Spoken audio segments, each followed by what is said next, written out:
नमस्कार, the India top देख रहे हैं आप और मेरा नाम शशांक पांडे है। चर्चा आज होगी एनडीए के सीट बंटवारे की कि एनडीए में इस बार सीटों का बंटवारा कैसे होगा। जहां एक तरफ जेडीयू 122 सीट से नीचे उतरने को तैयार नहीं है, कह रही है कि भारतीय जनता पार्टी से कि आप देखिए, आप समझिए, हम 122 सीट इस बार लेंगे किसी भी हाल में, क्योंकि किसी भी दल के साथ हमारा गठबंधन नहीं है।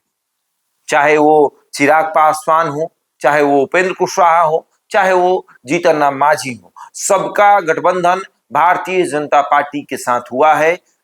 भारतीय जनता पार्टी ने अपने फायदे के लिए सबके साथ गठबंधन किया है। हमारा गठबंधन किसी के साथ नहीं है, तो इसलिए हम 122 सीट लेंगे। जैसे 2020 में हमारे पाले में 122 सीटें आई थी, भारतीय जनता पार्टी के पाले में 121 सीटें गई थी, वैसे ही इस बार सीटों का बंटवारा होगा। भारतीय जनता पार्टी 121 सीट ले और उसमें से अपना भाईचारा निभाए, जिसको जितना देना है दे, जैसे लड़ना है लड़े। हम 122 सीट लेकर रहेंगे। जेडीयू के कई ऐसे नेता हैं जो ऑफ द कैमरा ये बातें कह रहे हैं कि हम 122 सीटों पर तैयारी शुरू कर चुके हैं। हमारी तैयारी 122 सीटों की है और हमारे नेता की तरफ से साफ तौर पर कह दिया गया है कि 122 सीट से एक सीट कम नहीं लेंगे, चाहे कुछ भी हो जाए।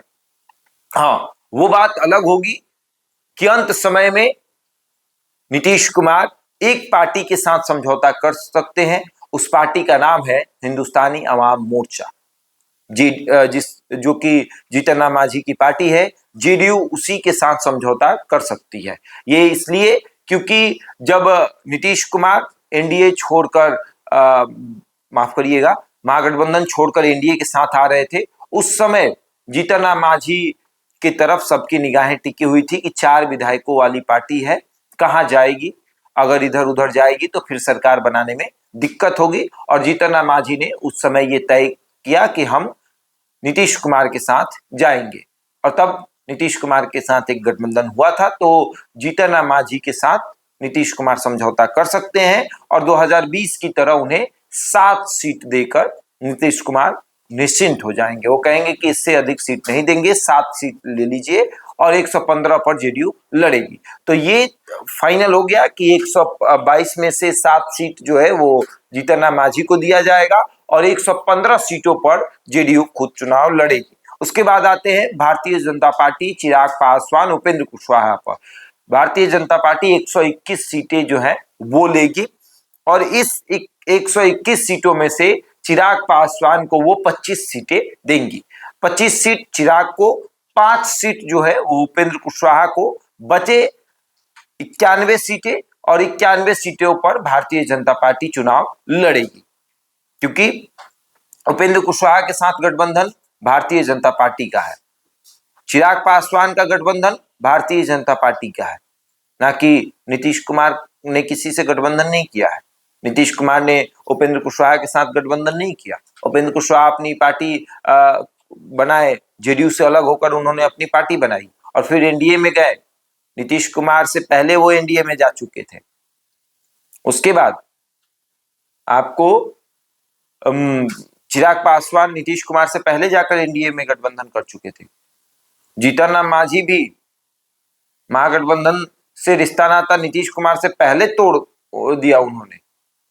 तो इस पर चर्चा खूब हो रही है कि क्या होगा, लेकिन अंत समय में जीतन राम मांझी के साथ नीतीश कुमार समझौता कर लेंगे।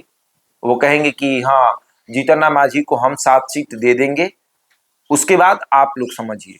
तभी तो चिराग पासवान 40 सीटों का डिमांड कर रहे थे और भारतीय जनता पार्टी ये देख रही थी कि 40 सीट अगर इनको दे देंगे तो हमको 70 पे आना पड़ेगा और 70 पर भाजपा नहीं आएगी, इसलिए चिराग का क्लास लगा दिया। चिराग का चेहरा उतरा हुआ है।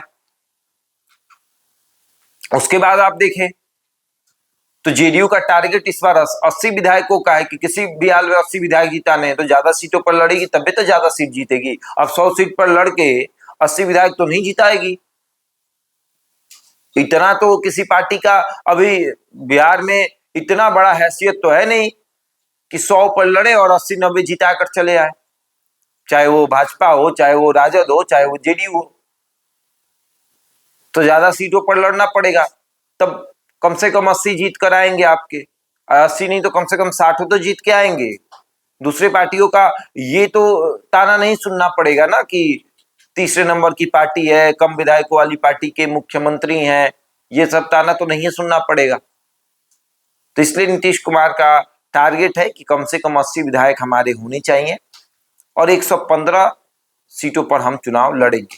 तो ये अब खाका जो है वो तैयार हो गया है, रोड मैप तैयार है कि जेडीयू 115 सीटों पर चुनाव लड़ेगी। अगर जेडीयू ने दरिया दिली दिखाई तो फिर भारतीय जनता पार्टी की सीटें बढ़ेगी। उस स्थिति में जेडीयू 110 से 115 के बीच में हम ये कह सकते हैं कि 110 से 115 जेडीयू।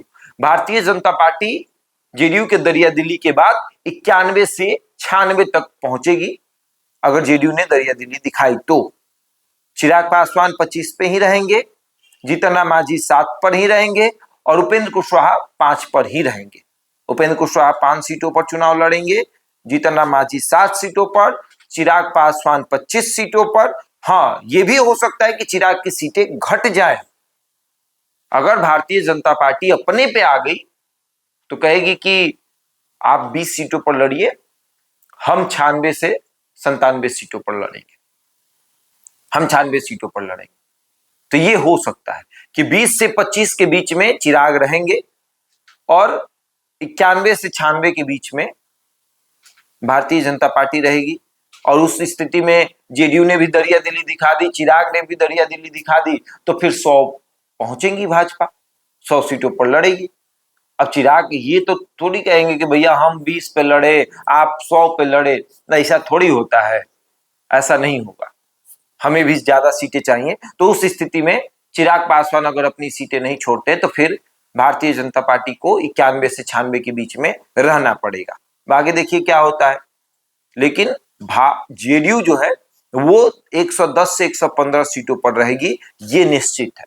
बहरहाल इस खबर में इतना ही। बने हमारे साथ और देखते रहे द इंडिया टॉक।